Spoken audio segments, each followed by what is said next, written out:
I want you to take a moment and look at your hands. Now, wiggle your toes inside your shoes.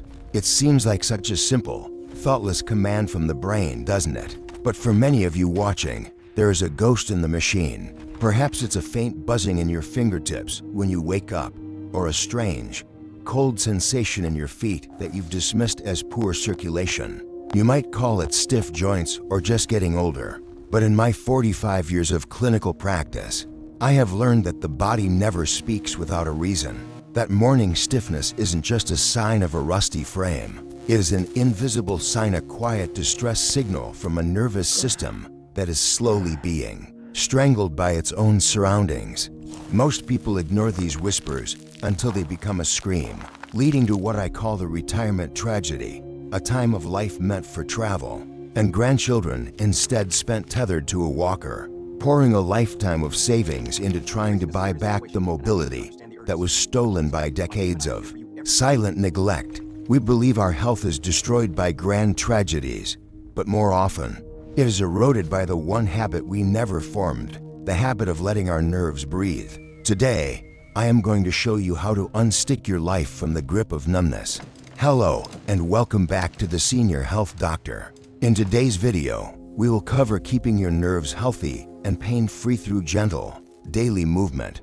Before we start, if you enjoy our content, please hit the like button and subscribe to the channel.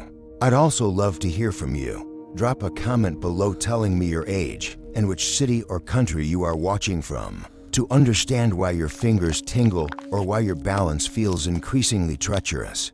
We must look beneath the skin at the most sophisticated electrical grid ever created. Your nerves are not static wires. They are living, pulsing structures that require a constant, frantic supply of resources. In a healthy body, a nerve is like a silk thread coated in oil, sliding effortlessly through tunnels of bone and over bridges of muscle. When you move your arm, your nerves can actually slide up to several centimeters.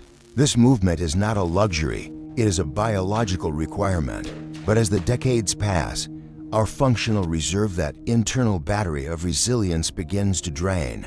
The tunnels become narrow, the muscles become tight, and the oil dries up. This is where the mechanical error begins. When a nerve loses its ability to slide, it becomes tethered. It is no longer gliding, it is being stretched. Imagine a telephone wire during a storm, pulled so tight it begins to fray. This mechanical tension triggers a cellular stress response within the nerve's protective sheath. The cells responsible for maintaining the insulation of your nerves, the myelin, begin to feel the pressure. They react as if they are under attack. This is the first step in the chain of decay. Because that nerve is being tugged rather than sliding, the microenvironment surrounding it shifts from a state of flow to a state of stagnation. This brings us to the second link in the chain, the inflammatory and chemical siege. When a nerve is physically compressed or overtensioned, the tiny blood vessels that feed it, the vasa nervorum, are the first casualties. These vessels are so small and delicate that even the pressure of a tight muscle can shut them down. This is called nerve ischemia. The nerve is effectively being held underwater, gasping for oxygen. As oxygen levels drop, the chemical environment turns acidic. This localized acidosis irritates the nerve fibers, causing them to fire off random, frantic signals. This is the buzzing or fizzing you feel. It's not just an annoyance, it is the sound of a nerve struggling to stay alive in a toxic, oxygen-deprived soup of pro-inflammatory cytokines. Remember that invisible sign I mentioned, the morning stiffness? It's often the result of this fluid stagnation. During the night, while you are still, the inflammatory edema, a fancy word for microscopic swelling pools around these narrow anatomical tunnels. Your nerves wake up drowned in this fluid. If you don't move them correctly, that fluid begins to organize. It becomes sticky. It turns into adhesions that act like biological glue, further anchoring the nerve to the surrounding tissue. Now, the mechanical error is locked in. Over time, this leads to structural and functional collapse. When a nerve is chronically deprived of blood and physically stuck, the axons, the long fibers that carry the actual messages, start to wither. This is the point where the tingling fades and is replaced by something far more dangerous: true numbness. Numbness is not the absence of a problem, it is the death of a signal. When the nerves in your feet stop communicating, your brain loses its map of where the floor is. Your muscles, no longer receiving clear instructions, begin to atrophy. They forget how to fire, how to stabilize your ankles, how to keep you upright. This is the mechanical tragedy of the stiff senior. It is a slow-motion collapse of the electrical grid. We often treat the muscle, or we treat the joint, but we forget the conductor of the orchestra. If the signal cannot get through, the muscles cannot wake up. And yet, there's a way to flush this system, to pump that toxic fluid away and restore the perfusion of oxygen to these starving fibers. We call it neurodynamic mobilization, but I prefer to think of it as flossing your internal wiring. It is a way to restore the slide so you don't have to fear the stride. But before I can show you the habit that reverses this, you must understand how this decay looks in a real person, someone who thought they were just getting old until the world literally slipped from beneath their feet. I remember a patient of mine, a man who spent 40 years as a master carpenter, whose hands were his life until they became his greatest mystery. This master carpenter, let's call him Elias, came to see me when the tools of his trade began to feel like foreign objects. For 40 years, his hands were an extension of his soul, capable of feeling the grain of a piece of oak with microscopic precision. But when he sat in my office, he gripped his knees with white knuckles, his eyes reflecting a quiet, cinematic dread. He told me he had stopped woodworking because he could no longer feel the difference between the wood and the blade. It started as a silent symptom of slight clumsiness when fastening his shirt buttons in the morning. He dismissed it. He told himself his hands were just cold, but that was the body whispering, and Elias wasn't listening. By the time he reached me, the chain of decay was nearly complete. His median and ulnar nerves were so tethered within his forearms and wrists that every time he reached for a chisel, he was inadvertently strangling the blood supply to his palms.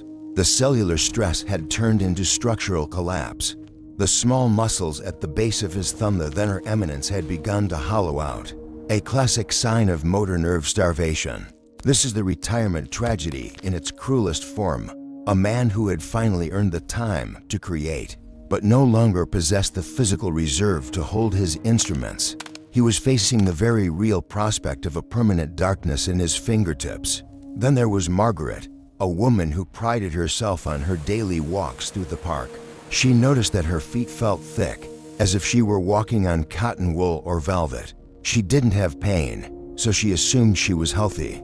This is the great deception. The absence of pain is not health. Margaret's nerves were suffering from a profound lack of perfusion. The nerves in her lower legs were being compressed by a lifetime of postural habits and a lack of specific mobility, causing a backup of metabolic waste around the nerve roots. Because she couldn't feel the ground properly, her brain began to compensate by widening her stance and slowing her gait. She was losing her independence, 1 millisecond of delayed nerve conduction at a time. Her battery was draining, and she was one tripped curb away from a fractured hip and a permanent change in her life's trajectory. The solution for Elias, for Margaret, and for you is not found in brute force. You cannot stretch a nerve into submission if you try. The nerve will react with a defensive chemical flare, increasing the very edema we are trying to clear. Nerves do not like to be stretched, they like to dance. We must use the protocol of neurodynamic mobilization, a rhythmic, sophisticated method of sliding the nerve through its channel without increasing the tension at the ends. We are restoring the slide to prevent the stride from failing. Let us begin with the first part of the protocol, the cervical flush and the waiter's tray. This is the one habit that could have saved Elias's career. To perform this, you must imagine your nerve as a long, delicate ribbon running from your neck to your fingertips. We do not pull both ends of the ribbon at once. Instead, we pull one end while letting the other go slack. Stand or sit tall. Remember, the body whispers in good posture and screams in the bad. Extend your arm out to the side, palm facing the ceiling as if you are holding a waiter's tray. Now, as you gently tilt your head toward that shoulder, bring your hand toward your ear. As you tilt your head away from the shoulder, Extend the arm and hand outward. Do you see the physics at play? When the head moves away, the hand comes in. We are sliding the nerve toward the neck. When the hand moves out, the head moves in. We are sliding the nerve toward the hand. We are flossing the brachial plexus through the narrow gap of the scalene muscles and under the collarbone. This rhythmic motion acts as a mechanical pump, physically pushing the stagnant, acidic fluid out of the nerve sheath and allowing fresh, oxygenated blood to rush back into the vasa nervorum. We perform this for 10 to 15 gentle repetitions. If you feel a shock or an electric sting, you are pulling too hard. You are tensioning, not gliding. The goal is a silk-like movement, a gentle mobilization that coaxes the nerve into releasing its adhesions. For the lower body, the invisible sign of foot numbness requires the slump glide. This is what I prescribe for Margaret to wake up her sciatic and tibial nerves. While sitting in a sturdy chair, you slump your mid-back and neck forward, looking at your lap. This puts the spinal cord on a gentle, initial slack. Now, straighten one knee while simultaneously looking up at the ceiling. As your toes come up, your head goes back. As your knee bends and the foot goes down, your chin tucks back to your chest. This is the rhythmic dance of the lower extremity. By looking up while the leg extends, we are sliding the entire neural rope toward the feet. By looking down while the leg relaxes, we pull it back toward the spine. This motion creates a pressure gradient that encourages lymphatic drainage around the nerve roots in the lumbar spine. It clears the trash from the tunnels. For someone like Margaret, the stimulus to the mechanoreceptors is like turning the lights on in a dark room. Suddenly, the brain receives a clear, high-definition signal from the soles of the feet. The cottonwool feeling begins to thin, and the functional reserve starts to climb. But you must be warned, these movements are powerful because they address the root mechanical error, but they must be respected. If you perform them with the aggression of a gym workout, you will fail. The chemical environment of a damaged nerve is volatile. We are looking for the sweet spot of perfusion, just enough movement to trigger the cellular stress response to downregulate, but not enough to trigger an inflammatory burst. This is the medicine of movement, and like any medicine, the dose is critical. Elias began to see the ghosts in his hands vanish after 3 weeks of dedicated, gentle gliding. It wasn't a miracle. It was the result of restoring microcirculation to his median nerve. He had stopped the chain of decay by intervening at the level of fluid dynamics.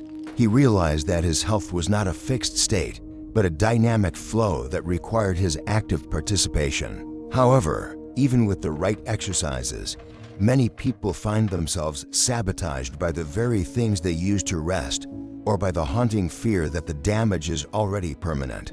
I've spent thousands of hours answering the desperate questions of those who feel they've started too late. Those who wonder if their bed or their nighttime habits are the true villains in this story. In my decades of standing at the bedside, I have heard the same haunting questions repeated like a litany of the lost.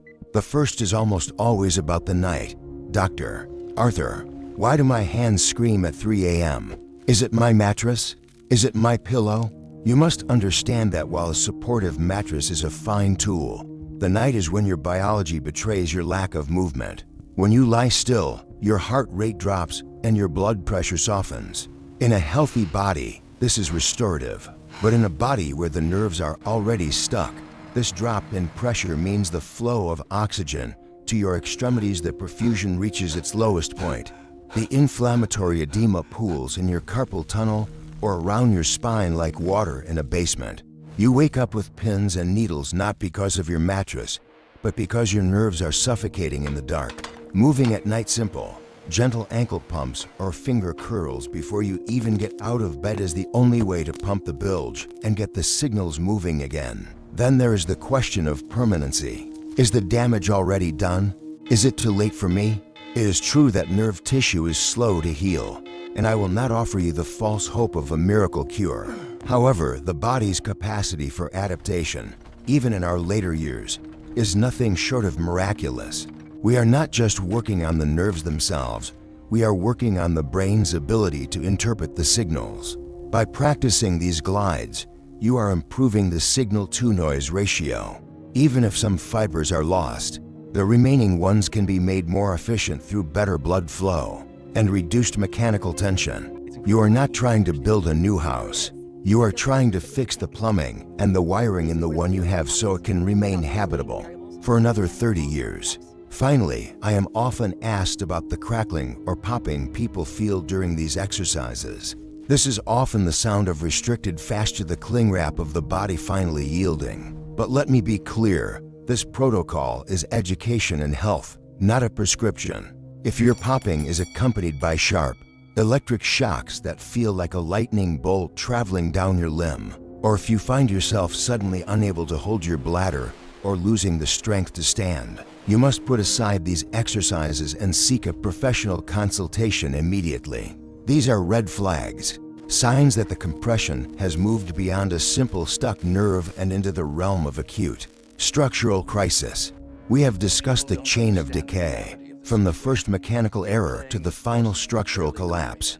We have seen how the retirement tragedy unfolds when we spend our golden years trying to buy back the mobility we let slip away in our 50s and 60s. It is a heartbreaking sight to see a person of great wisdom and experience trapped in a body that can no longer navigate a garden path because they ignored the invisible sign of a tingling toe. Your nerves do not ask for much. They do not require heavy weights or grueling hours. They simply ask for space, for oxygen, and for the rhythm of movement. They want to dance, not to be stretched. By adopting the one habit of neural flossing, the waiter's tray, and the slump glide, you are investing in your functional reserve. You are ensuring that when you want to pick up a paintbrush, a tool, or a grandchild, your hands will answer the call. You are choosing to listen to the whispers so you never have to hear the screams. Remember, this is education and health and does not replace a medical consultation. If you have underlying diseases, use medications, are pregnant, or have symptoms that truly worry you, please see a professional. We are partners in your health, but you are the primary caretaker of your own temple. The body is a masterpiece of engineering, but it is a fragile one, held together by these delicate, silken threads of communication. Treat them with the respect they deserve. Don't wait to lose your health to realize its value.